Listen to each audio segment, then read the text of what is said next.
Paddington at Large by Michael Bond. Chapter 6. Trouble in the Bargain Basement. Soon after the toffee-making episode, a change came over the weather.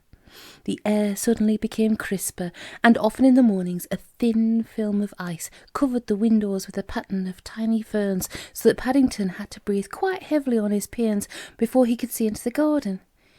Even when he did manage to make a hole large enough to see through, his effort was usually only rewarded by the sight of an even larger expanse of white outside. Almost overnight, great piles of fir trees arrived in the market, and on the barrows brightly coloured boxes of figs and dates put in an appearance alongside branches of holly and sprigs of mistletoe. Inside the house there were changes too, as balls of fruit and nuts began to appear on the sideboard, and mysterious-looking lists were hastily tucked into jugs whenever he came into a room. "Christmas comes but once a year," said Mrs. Bird when she met Paddington in the hall one morning on his return from the market. "and when it does, it's time for certain young bears to have a bath, otherwise they may find themselves left behind when we go on our shopping expedition this afternoon." As Mrs. Bird disappeared into the kitchen, Paddington stared with wide-open eyes at the closed door for a moment or two, and then he hurried upstairs as fast as his legs would carry him. The year before, Mrs. Brown and Mrs. Bird had taken him to a big London store in order to do the Christmas shopping, and although for some weeks past he'd been keeping his paws firmly crossed in the hope they'd take him again, the news still came as a great surprise. Paddington spent the rest of the morning hurrying around, busily making his preparations for the big event. Apart from having a bath, there was so much to do in the way of making out lists and sorting through the various things he wanted to take with him, not to mention finding space for a hurried lunch, that it seemed no time at all before he found himself being helped off a bus as it stopped outside a large and familiar-looking building in one of the big London streets. "I thought we would try and do most of our shopping at Barkridge's," explained Mrs. Brown when she saw Paddington's look of surprise. "It's so much easier if you can get everything in the one shop." Paddington peered up at the building with renewed interest, for he hadn't visited Barkridge's store since his very first shopping expedition, and it looked quite different now all the Christmas decorations were up. Apart from gaily coloured displays in all the windows, the outside of the building was a mass of fairy lights, which hung from some of the biggest Christmas trees he'd ever seen in his life, and altogether it looked most inviting. I think I'd like to do some shopping by myself, Mrs. Brown," he exclaimed eagerly. "I've got one or two special things to buy." Mrs. Brown and Mrs. Bird exchanged glances. "I suppose we could let him go down to the bargain basement," said Mrs. Bird as they entered the shop. "If we wait at the top of the stairs, he can't come to any great harm." Paddington pricked up his ears at Mrs. Bird's words. He'd never been down to a bargain basement before, and it sounded most interesting. Mrs. Brown looked at him doubtfully. "Well," she said, "it is Christmas, but you must promise to be back here in half an hour. We've a lot to do." "Thank you very much, Mrs. Brown," said Paddington gratefully as he picked up his belongings and hurried off in the direction of some nearby stairs. Said Mrs. Bird, voicing both of their thoughts as Paddington disappeared through a door at the bottom. "That bear was in too much of a hurry for my liking. I have a nasty feeling in the back of my mind we're letting ourselves in for trouble." "Even Paddington can't come to much harm in half an hour," said Mrs. Brown optimistically.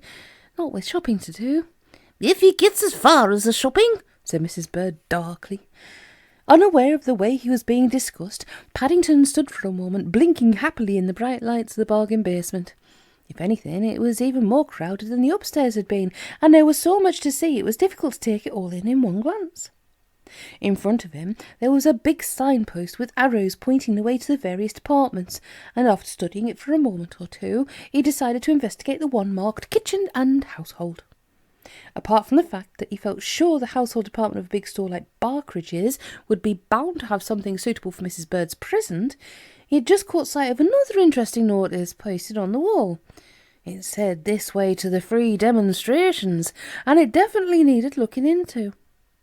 Following the arrows, Paddington made his way along a corridor until he found himself standing in a large area full of pots and pans. All around, people were shouting and jostling, and as he put his head down and pushed his way through, he suddenly discovered to his surprise that he'd come up against a large table behind which stood a man in a white coat. The man appeared to be doing something with a piece of old carpet and a bottle, and he didn't look best pleased at where things were going. "Look at that," he shouted, holding up the piece of carpet as Paddington stood on tiptoe in order to get a better view. "Only one coating of instant one-dab cleaning fluid, and already this old piece of carpet looks like new. Come on, ladies," he said in a hoarse voice. "There must be someone who wants to buy a bottle. It not only cleans carpets, just one dab on your kitchen sink, you'll be able to see your face in it.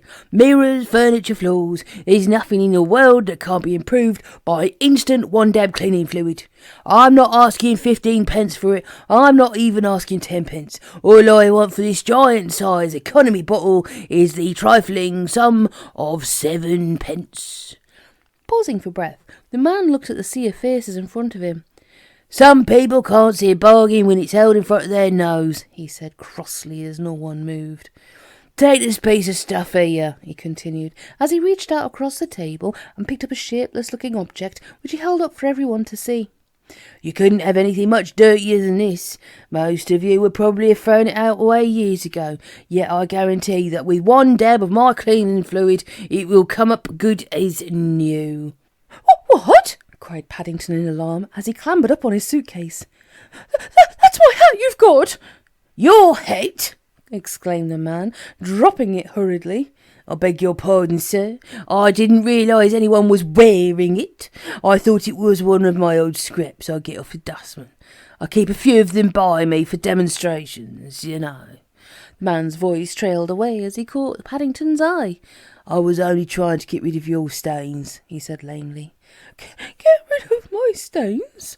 repeated Paddington, hardly able to believe his ears. It had taken him a long time to collect all the different stains on his hat. Some of them were so old he'd almost forgotten how they got there in the first place, and some had even been made by his uncle in Peru. "Those aren't ordinary stains," he exclaimed hotly. "Some of them have been handed down." "Handed down?" echoed the man. "You can't hand a stain down." "Bears do," said Paddington firmly. The demonstration man gave a nasty look. "Well, if you want to hand them down any more," he said, waving the bottle of cleaning fluid dangerously close to Paddington's hat, "I suggest you up it. It is very powerful stuff, and if the cork comes out accidentally, I shan't answer for the consequences." Grabbing his hat, Paddington pulled it tightly down over his head and pushed his way through the crowd out of range of the man's bottle. He didn't think much of the first demonstration he'd seen, even if it had been free, and he hurriedly made his way in the direction of the second one in the hope that it might prove more interesting. As he approached the next crowd, Paddington paused for a moment and sniffed the air. To his surprise, there seemed to be a strong smell of pancakes, and as he squeezed his way towards the demonstration, it got stronger and stronger until by the time he reached the table, he felt quite hungry. This time, the man in charge had a small spirit stove in front of him, and he was holding a frying pan in the air while he addressed his audience. "How many times," he cried as Paddington reached the table, "how many times have you broken your fried eggs in the morning? And how many omelettes have you spoilt at lunchtime? And have you ever kept count of the number of times you've tried toasting a pancake only to find it stuck to the pan?" Holding up the frying pan for everyone to see, the demonstration man paused dramatically. "Never again," he cried as he waved it in the air. "Go home today and throw all your old pans in the dustbin. Buy one of my magic non-stick frying pans, and nothing, I repeat nothing, will ever stick again. Why, so simple," he went on. "Even a child of 5 can't go wrong. Come along, sir," he exclaimed, pointing to Paddington. "Show everyone how to do it. Stand back, everyone," he called as he handed the frying pan to Paddington. "The young gentleman with the whiskers is going to show you all how easy it is to toss a pancake with one of my magic non-stick frying pans." "Thank you very much," said Paddington gratefully.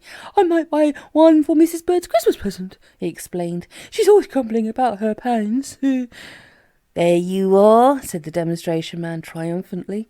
"My first sale of the morning. Fancy all of you being put to shame by a young bear, gentlemen." "I can see you know your frying pans as well as your onions, sir," he continued, as Paddington gripped the frying pan firmly in both paws and closed his eyes as he prepared to test it.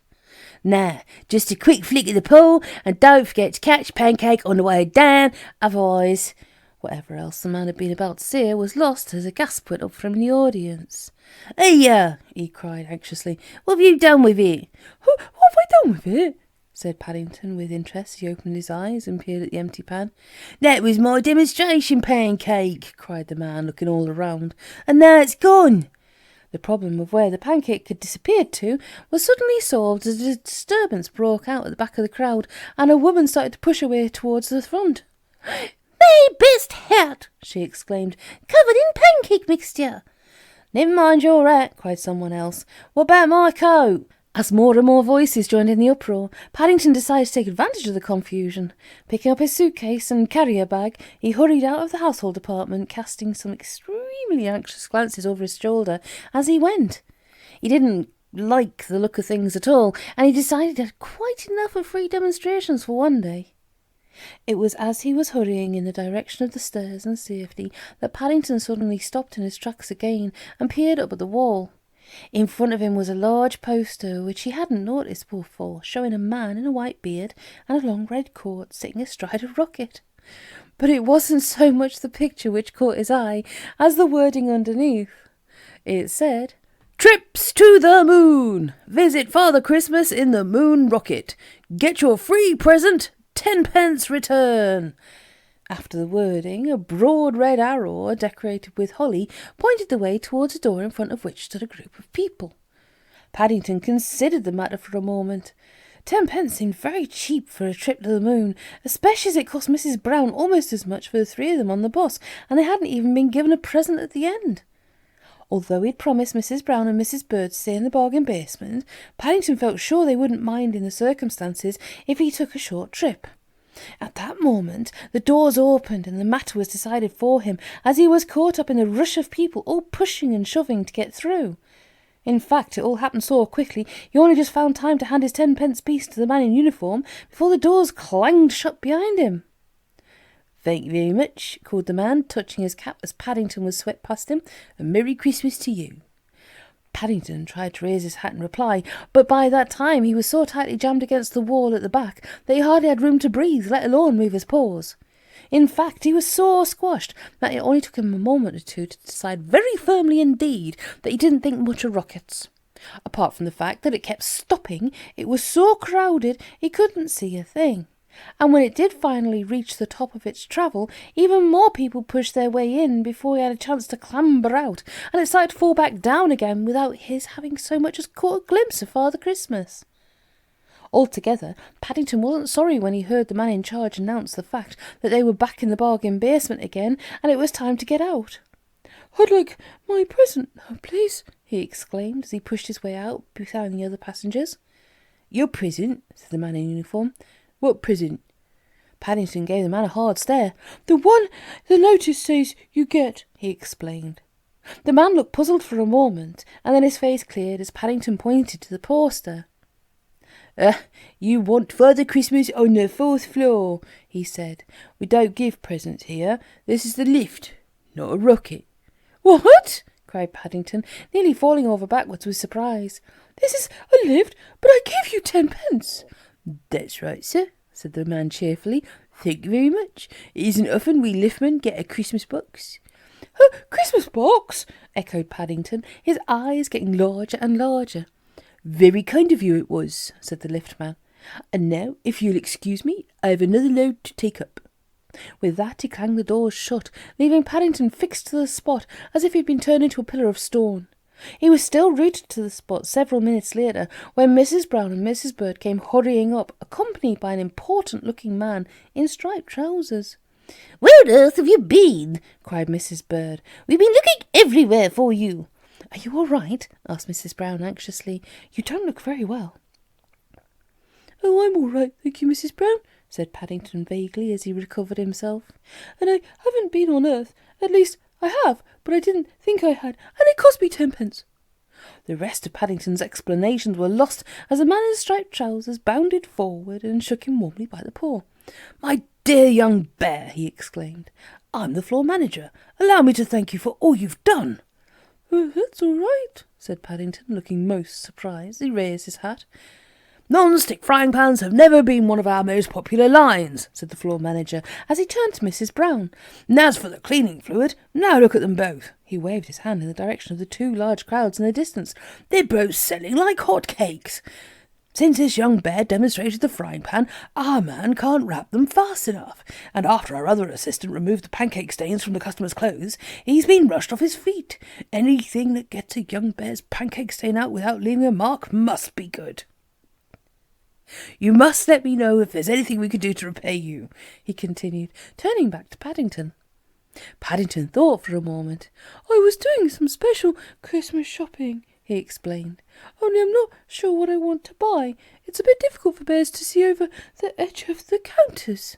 "In that case," said the floor manager, snapping his fingers in the direction of one of the assistants, "you shall have the services of one of our expert shopping advisors. She can look after you for the rest of the day, and I'm sure she'll be only too pleased to help you with all of your needs." "Thank you very much," said Paddington gratefully. He wasn't at all sure what it was all about, but whatever the reason, he felt certain that with the help of anyone as important sounding as a shopping advisor, he ought to be able to get some very good Christmas presents indeed. As she bent down to pick up the shopping, Mrs. Brown caught Mrs. Bird's eye. "I wish someone would tell me how Paddington gets away with it," she said. "You have to be a bear yourself to answer that one," said Mrs. Bird wisely. "And if you were, the question wouldn't arise anyway. Bears have much more important things to think about."